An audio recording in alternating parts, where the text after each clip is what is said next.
നമുക്കിന്ന് സിമ്പിളായതും എന്നാൽ അത്യാവശ്യം അടിപൊളിയുമായ ഒരു ബദാം ഷേക്ക് ഉണ്ടാക്കിയാലോ. നമുക്കറിയാം ബദാം ഷേക്ക് പല രീതിയിലുണ്ട്. അതിൻ്റെ ഒരു സിമ്പിൾ വെർഷനാണിത് കേട്ടോ. 2 പേർക്കുള്ള ബദാം ഷേക്കിനായി 10-20 ബദാം കുതിർത്ത് തൊലി കളഞ്ഞെടുത്തിരിക്കുകയാണ്. പിന്നെ ഒരു 10ഓളം അണ്ടിപ്പരിപ്പ് ക്രഷ് ചെയ്തെടുത്തിരിക്കുകയാണ്. മാങ്ങയും ആപ്പിളും ചെറിയ രീതിയിൽ കട്ട് ചെയ്തെടുത്തിട്ടുണ്ട്. ഇത് ഓപ്ഷണലാണ്, വേണ്ടെങ്കിൽ ഒഴിവാക്കാം. മധുരത്തിനായി ഞാൻ എടുത്തിരിക്കുന്നത് തേനാണ്. നിങ്ങൾക്ക് വേണമെങ്കിൽ പഞ്ചസാര ഇട്ട് കൊടുക്കാം. ഇനി മിക്സിയുടെ ജാറിലേക്ക് ബദാം ഇട്ട് കൊടുക്കാം. 500 ഗ്രാമിൻ്റെ ഒരു പാക്കറ്റ് പാല് ഞാൻ ഫ്രിഡ്ജിൽ കട്ടിയാക്കാൻ വെച്ചിരുന്നു. അതെടുത്ത് മിക്സിയിലേക്ക് ഇട്ട് കൊടുക്കുകയാണ്. അതിൻ്റെ പകുതി കട്ടിയായിട്ടുണ്ട്, പകുതി ലൂസായിട്ട് തന്നെയാണ് ഉള്ളത്. 1.5 ടേബിൾ സ്പൂൺ ഐസ്ക്രീമും കൂടി ഞാൻ ചേർത്ത് കൊടുക്കുന്നുണ്ട്. ഇതില്ലെങ്കിൽ നിങ്ങൾക്ക് ഒഴിവാക്കാം. മധുരത്തിന് വേണ്ടിയിട്ട് നിങ്ങൾക്ക് പഞ്ചസാര യൂസ് ചെയ്യാം. പിന്നെ ഞാൻ കൊടുത്തിരിക്കുന്നത് തേനാണ്. അതൊരു ചെറിയ തവി, ഒരു കുഞ്ഞു തവിയാണ് കേട്ടോ. ആ രീതി കൊടുത്തിരിക്കുകയാണ്. ഇത്തിരി മധുരം കുറച്ച് ചെയ്യാമെന്ന് വിചാരിച്ച് അതെല്ലാം കൂടി മിക്സിയിലെടുക്കുകയാണ്. ഇനി ഗ്ലാസ്സിലേക്ക് പകർന്നു കൊടുക്കാം.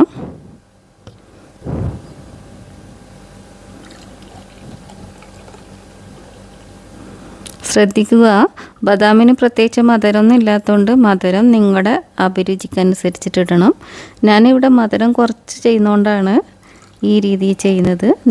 നിങ്ങൾക്ക് വേണമെങ്കിൽ തേനിൻ്റെയും ഐസ്ക്രീമിൻ്റെയും പഞ്ചസാരൻ്റെയും അളവ് കൂട്ടി കൊടുക്കാം. ബദാം ഷേക്ക് റെഡി ആയിട്ടുണ്ട്. ഞാൻ ആദ്യം മിക്സ് ചെയ്തപ്പോൾ ഇത്തിരി കട്ട ഉണ്ടായിരുന്നു, ബദാമായിരുന്നല്ലോ, പെട്ടെന്ന് അടിയൂല. വീണ്ടും ഒന്നുകൂടെ അടിച്ചെടുത്തതാണിത്. ഫസ്റ്റ് ഒഴിക്കുമ്പോൾ നിങ്ങൾ കട്ടകൾ കണ്ടു കാണും, അതായത് ബദാമിൻ്റെ പീസുകൾ.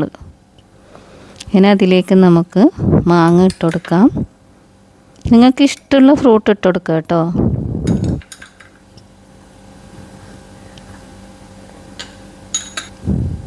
അതിന് മുകളിലായി ആപ്പിൾ പീസുകൾ ഇട്ട് കൊടുക്കുന്നുണ്ട്.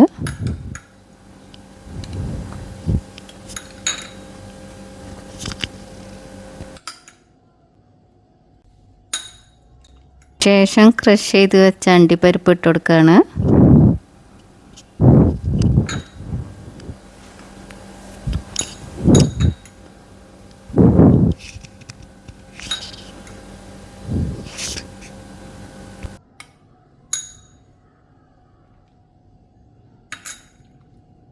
ബദാം ഷേക്ക് റെഡി ആയിട്ടുണ്ട്. ഇനി ഇത്തിരി തണുപ്പ് കൂടുതൽ വേണ്ടവർക്ക് 2-3 ഐസ് ക്യൂബ് ഇട്ട ശേഷം കഴിക്കാവുന്നതാണ്. Thanks for watching.